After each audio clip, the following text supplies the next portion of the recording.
Hello, everyone, and welcome back to another episode of Catholic Table Talk, where everything Catholic is on the table. Once again, episode 12, we'll talk about politics and baseball in this one. So you might say, what is Catholic fitting on this? But we'll get to that at the end of the show, especially. So stick around for that. Flying solo today, more guests to come.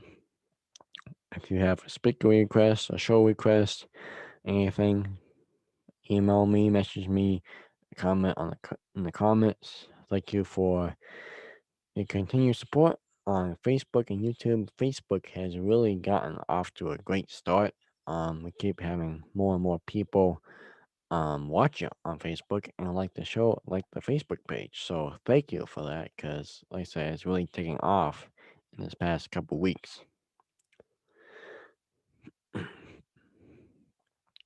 So we have a show requested. This is an article that a show listener slash watcher sent in to me and says, "Hey, I got a show request for you. Can you do this?" I'm like, "Yeah, sure. Okay. We got time by myself. I can do it." So this is what we're going to do today. It's called When Politics Poisons Everything, including baseball. So, yeah, it's kind of like I say, hopefully I don't get saturated, but we'll find out. So it says, for an example of how poisonous politics can become, look at the radical of the Major League Baseball side.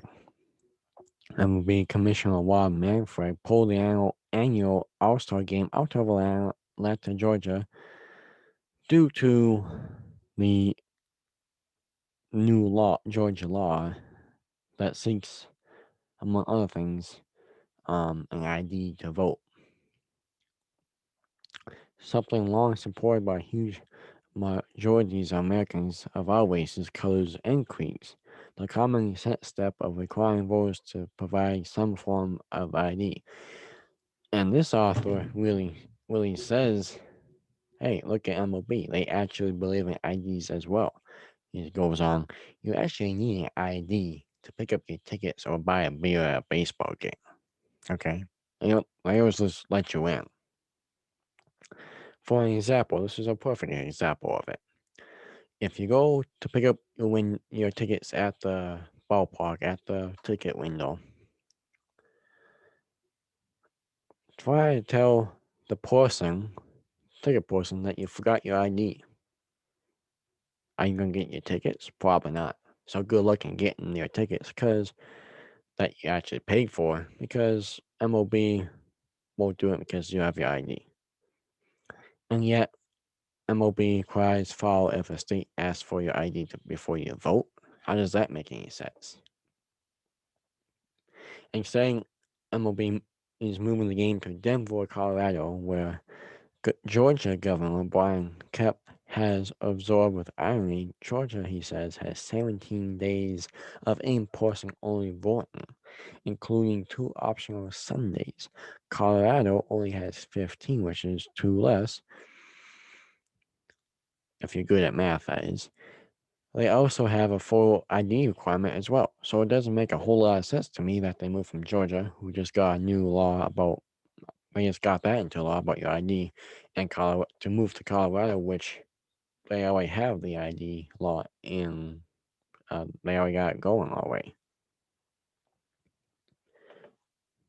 So he says it doesn't make a whole lot of sense, since Governor Kemp, if people are whipped into believing just the opposite when they are misled about what's happening in Georgia, kept here, including President Biden. Honestly, you got Stacey Abrams, sorry about that, and whole groups that are, including the president, that are aligned to the American people and our citizens.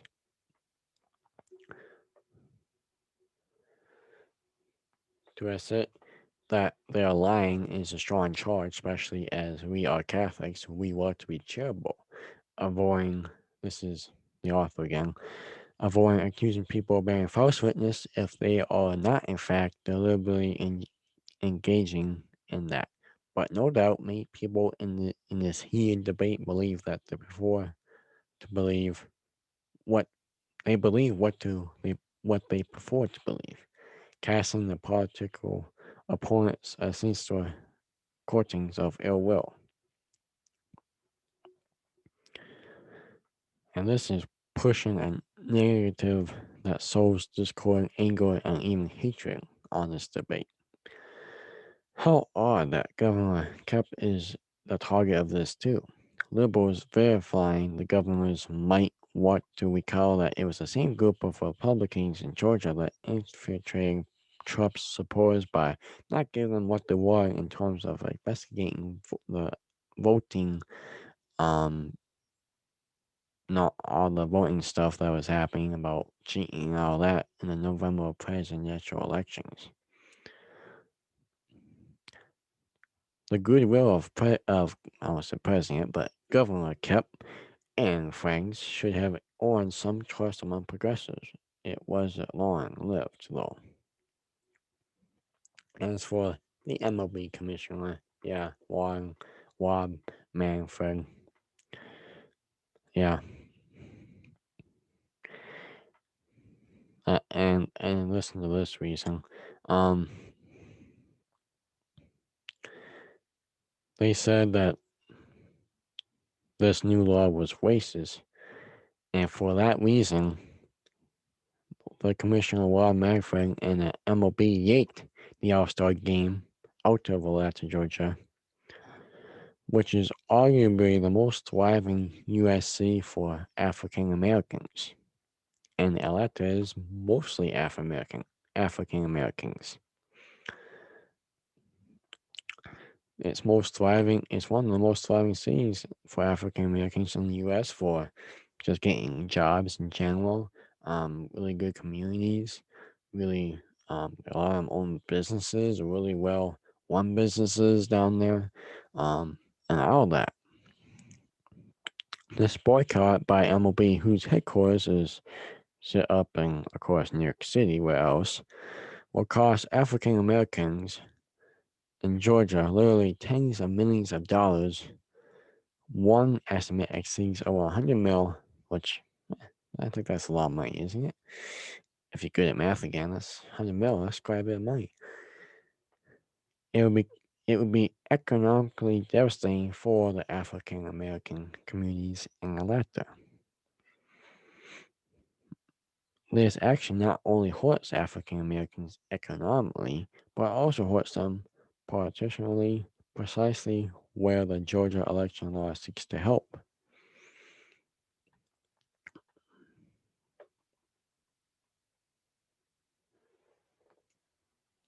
Going back to the 19th century, African Americans in the South sought the right to vote and make the votes count. Election integrity laws ever since have sought to create standards that achieve just that. Such laws sought standards for everyone of all races and religions. In the South, not only African American people felt dislocked, discriminating, but so did Catholics. There can be nothing more frustrating. A feeling of political disfranchisement than fearing your vote may be canceled out by voters casting without an ID or by mass mail, in balloting in which the reliability of voters cannot be traced.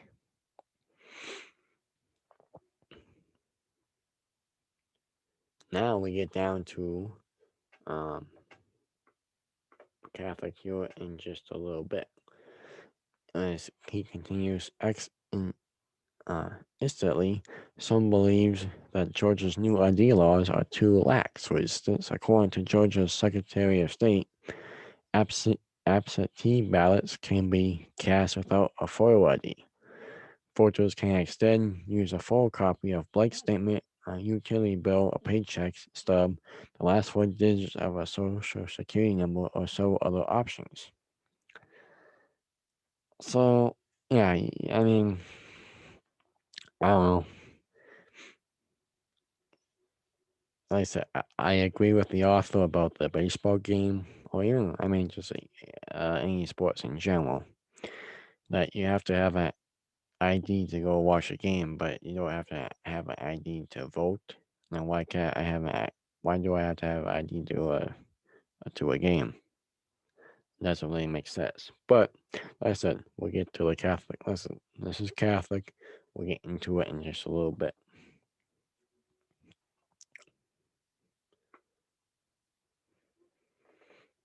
The worst part is the political abuse by MLB of its fans,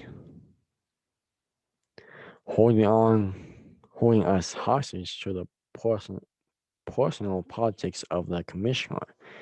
It takes advantages of us. Oh, they still come to the ballpark and watch games on TV. They force millions of fans into a position of choosing baseball or politics this summer. And now we get into the Catholic view of this.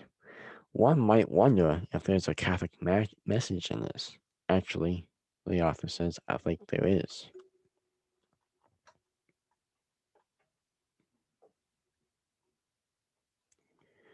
As I said earlier, as Catholics, and just Christians, other Christians in general, but Catholics, we want to be charitable to other people. We want to treat our brothers and sisters with dignity and respect, and we don't want to bear false witness or accuse others of bearing false witness if they are not truly engaging. We want in that. We want to claim the waters and be a source of light. In the New Testament, St. Paul's letter to Timothy warns all about false teaching and false teachers. It speaks about how in the last days people will become self-centered, like just focusing on themselves.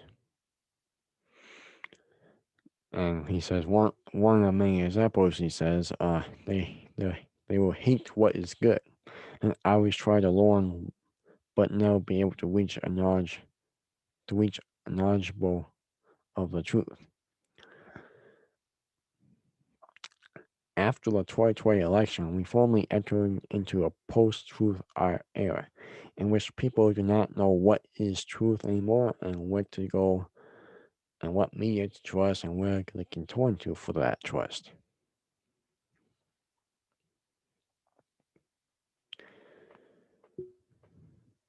He said, our modern America is is a divided place right now.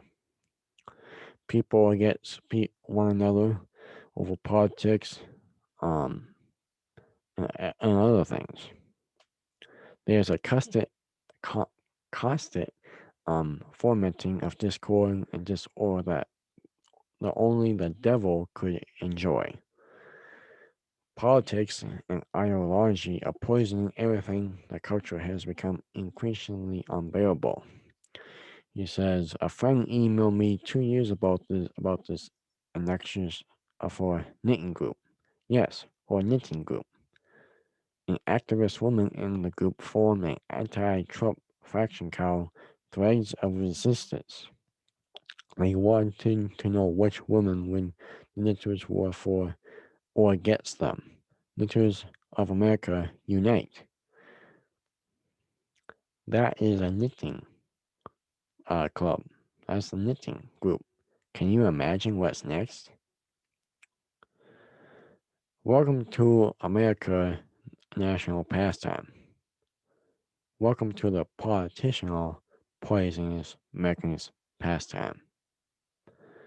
Where have you gone, Joe DiMaggio, he says. As Catholics, we should aim to try to diffuse this waker to this uh, politicalize the environment, to detoxify a toxified culture. We should strive to put Americans back to the culture of Christendom, where we look not to divide our politics, but to unite over Christ, since He's over everything else. God is over everything else. He's over politics. He's over sports. He's over everything else. That's our number one that we should agree on and work for the better good of.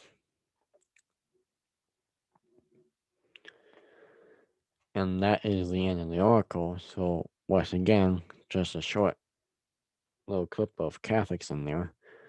And this is from the National Catholic Registry. And like I say, a listener emailed me this. I'll just read the last paragraph again. As Catholics, we should aim to diffuse this Waco to uh, politicize the environment and to detoxify a toxified culture. We should strive to pull Americans back to a culture of Christendom where we look for where we look not to divide over politics but to unite over Christ. So yeah, people might say, okay, well you just gave a whole spiel about sports and politics and what, but that's the Catholic and Christian message, is that we should unite over it, not be divided over it. So anyhow, that's just that's the article, and that's how I brought it to you today. So that's the end of the show. Of course, no one is here. The show goes by a little faster, so sorry for that. But hopefully, we'll have a guest on next week, back and better than ever next week. Thank you again for sending in the show request. Also, like I said, if you have any show requests or speakers that you want on, or if you want to come on the show yourself, please feel free to message me. I'm happy to talk about it. So once again, thank you again. And we'll see you next time on Catholic Table Talk podcast, where everything Catholic is and always will be on the table.